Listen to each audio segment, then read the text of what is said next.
സ്വാമിയെ ശരണമയ്യപ്പ. എല്ലാ സജ്ജനങ്ങൾക്കും ഭക്തിസാന്ദ്രമായ മകരവിളക്ക് ആശംസകൾ നേരുന്നു. ഭഗവാന്റെ തിരുവാഭരണ ഘോഷയാത്ര നിലയ്ക്കലെത്തിക്കഴിഞ്ഞു.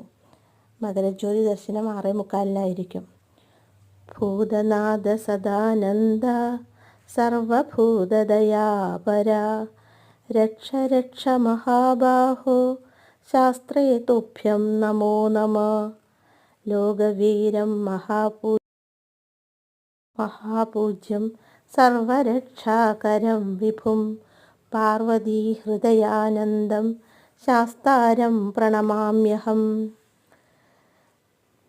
മൃഗാസനം വരാസനം ശരാസനം മഹൗജസം ജഗദ്ധിതം സമസ്തഭക്തചിത്തരംഗസംസ്ഥിതം നഗാധിരാജരാജയോഗപീഠമധ്യവർത്തിനം മൃഗാംഗശേഖരം ഹരീശ ഭാഗ്യസംഭവം ഭജേ.